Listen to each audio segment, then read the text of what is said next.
हाँ, तो mutual induction जो है वो कंटिन्यूड है। अब देखिए इसका जो यूनिट और डायमेंशन होगा वो वही होगा सेल्फ इंडक्टेंस जिस जो था, यानी यूनिट वही होगा हेनरी, और डायमेंशन भी म्यूचुअल इंडक्टेंस का वही होगा।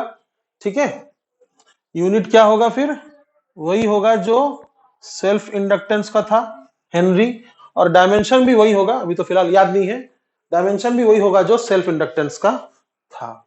अच्छा, अब एक बहुत इंपॉर्टेंट यहां पर एक टॉपिक है जेडब्ल्यू नीट के लिए, वो क्या है, relation between mutual inductance and self inductance. ठीक है, बहुत मस्त है ये। देखिए, अगर मान लीजिए एक कॉइल, एक ही कॉइल है, तो जरूरी मतलब ये बात जाहिर हो गया फिर, है ना, कि भाई म्यूचुअल का तो नाम ही नहीं लेना चाहिए, है कि नहीं। एक ही अगर कॉइल है, सिर्फ एक कॉइल, तो म्यूचुअल का हमें नाम नहीं लेना चाहिए। लेकिन अगर दो कॉइल है, तो मान लीजिए क्वेश्चन ऐसा है कि two coils of self inductance L1 and L2 are placed as shown in the figure below, what will be there mutual inductance. ऐसा क्वेश्चन अगर है तो उसके लिए ये टॉपिक है कि दो अगर मान लीजिए अलग अलग कॉइल्स है, उनका अलग अलग सेल्फ इंडक्टेंस है ना, क्योंकि दोनों का टर्न्स अलग अलग है, दोनों का क्रॉस सेक्शनल एरिया हो सकता है अलग अलग हो। ठीक है, तो दोनों का सेल्फ इंडक्टेंस अगर मान लीजिए अलग अलग है L1 और L2, तो जब दोनों को आप पास में रखिएगा, दोनों को आप पास में रखिएगा तो म्यूचुअल इंडक्शन होगा। तो उसका फिर क्या फॉर्मूला होगा, तो फॉर्मूला होगा M is equal to K under root of L1 L2। ये फॉर्मूला होगा, इसको ड्राइव करना बड़ा इजी है, लेकिन वो फिलहाल सिलेबस में नहीं है, करके मैंने भी नहीं किया, ध्यान नहीं दिया उस बात पर। ठीक है, अब यहां पर के का मीनिंग क्या है, के का मीनिंग है कपलिंग फैक्टर। ठीक है, यहां पर कॉइल्स कपल हो रहे हैं, है ना, इसलिए कपलिंग फैक्टर।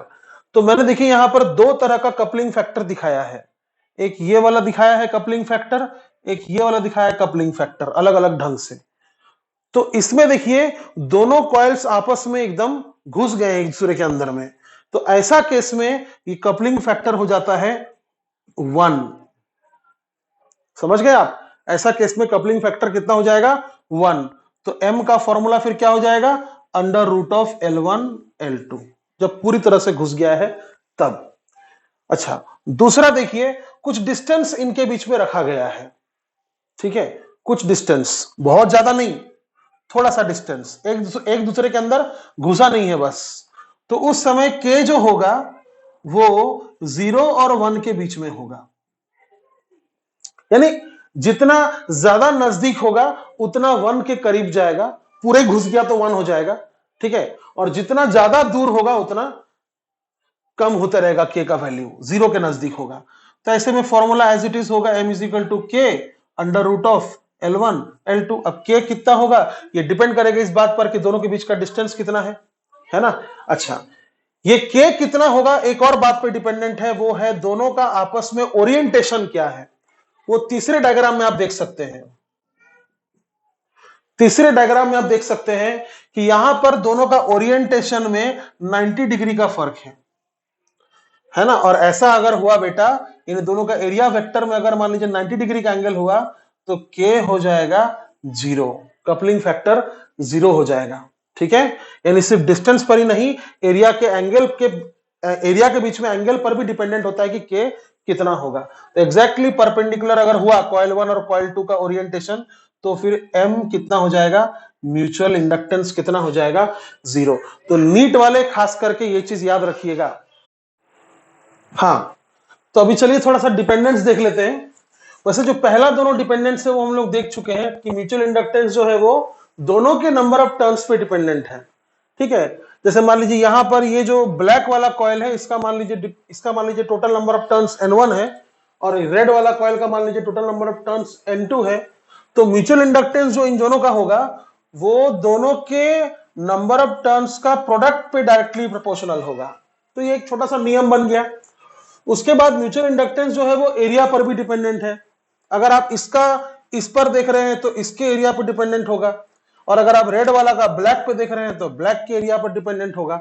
ठीक है, यहां पर कुछ और भी पॉइंट्स लिखे हुए हैं जिनको थोड़ा सा नजर डालना एक बार इंपॉर्टेंट है। जैसे ये देखिए सी नंबर, तीसरा नंबर में क्या लिखा हुआ है, medium, material medium over which the coils are wound.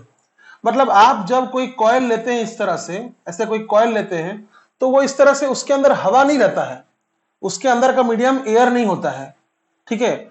उस कॉइल को किसी भी मटेरियल के ऊपर लपेटा जाता है, जैसे हमने सारे डायग्राम से बनाया है, इस कॉइल को किसी मटेरियल के ऊपर लपेटा जाता है, जिससे क्या हो, जिससे हम टर्न्स को काफी क्लोज रख सकें, दो टर्न्स को काफी क्लोज रख सकें और एक टाइटनेस रहे, एक रिजिडिटी रहे स्ट्रक्चर में। तो ये जो मटेरियल है, ये मान लीजिए सॉफ्ट आयरन का है या किसी भी चीज का है, तो उसका जो परमिएबिलिटी है उस पर डिपेंडेंट हो जाता है कि एम का फॉर्मूला क्या होगा। जैसे हमने देखा था कि एम का फॉर्मूला क्या आ रहा था, mu naught N1 N2 pi r square upon L, ये आ रहा था म्यूचुअल इंडक्टेंस का फॉर्मूला, ठीक है। जब एक कॉइल के अंदर दूसरा कॉइल हो रहा था तब ये वाला फॉर्मूला आ रहा था। अब देखिए यहां पर ये जो म्यू नॉट है, ये म्यू नॉट का मतलब क्या हो जाता है, एब्सोल्यूट परमिएबिलिटी। मतलब ये मान लिया गया है कि इसके अंदर में एयर है या वैक्यूम है, लेकिन अगर मान लीजिए इसके अंदर में कोई मटेरियल मीडियम है तो इस म्यू नॉट की जगह आपको क्या लिखना पड़ेगा मालूम है, आपको लिखना पड़ेगा म्यू। बात को समझिए, अगर इसके अंदर में एयर है या वैक्यूम है तो आप म्यू नॉट से काम चला सकते हैं, ठीक है। लेकिन अगर मान लीजिए उसके अंदर में कोई दूसरा मटेरियल है तो आपको इस म्यू नॉट की जगह लिखना पड़ेगा म्यू, जो कि होता है mu naught into mu r, where mu r is the relative permeability of the material medium over which the coil is wound. तो सी पॉइंट आपको समझ में आया, ठीक है। अब चलिए डी पॉइंट देखते हैं, वो बोल रहा है डिस्टेंस बिटवीन द कॉइल्स। ऐसे सिचुएशन में जब दो कॉइल्स के बीच में कुछ दूरी रखा जाता है तो वो दूरी अगर बहुत ज्यादा है तो ऑफ कोर्स म्यूचुअल इंडक्टेंस काफी कम होगा। तो ये कॉमन सेंस वाला बात है, यानी डिस्टेंस बिटवीन द कॉइल के अंडर में मैं लिख सकता हूं म्यूचुअल इंडक्टेंस ज्यादा होगा अगर दूरी कम होगा, ठीक है। और लास्ट वाला पॉइंट हम लोग डिस्कस कर चुके हैं, orientation of the coils decides the coupling factor, ठीक है। यानी जैसे ये कॉइल का और ये कॉइल का आपस में ओरिएंटेशन ऐसा है कि एंगल 90 डिग्री बन रहा, उस समय देखिए कपलिंग फैक्टर कितना हो गया, 0, जिसकी वजह से म्यूचुअल इंडक्टेंस भी कितना हो गया, 0। तो ये सारे डिपेंडेंस आपको देखने होंगे, है ना। और एक बात याद रखिए, अच्छे समझिए कि सेल्फ इंडक्टेंस और म्यूचुअल इंडक्टेंस में डिफरेंस क्या है, ठीक है। अगर किसी कॉइल का मैग्नेटिक फील्ड की वजह से अगर मान लीजिए खुद में ही ईएमएफ इंड्यूस हो रहा है तो वो सेल्फ इंडक्शन है, और अगर मान लीजिए किसी कॉइल का मैग्नेटिक फील्ड की वजह से किसी दूसरे कॉइल पर अगर मान लीजिए ईएमएफ इंड्यूस हो रहा है तो वो म्यूचुअल इंडक्शन है, ठीक है। अच्छा, तो ये टॉपिक यहां पर कंप्लीटली खत्म होता है, सेशन 4 भी खत्म होता है, और इससे बहुत सारे न्यूमेरिकल्स है, आप देखिएगा अपने टैब में, आप उसको सॉल्व कीजिए, है ना। और हम भी कुछ आपको हेल्प करेंगे, कुछ प्रॉब्लम्स हम भी अपलोड करेंगे ताकि आपको सॉल्व करने में मदद हो, ठीक है। तो हम लोग अभी सेशन 5 में जाएंगे, ओके, ठीक है।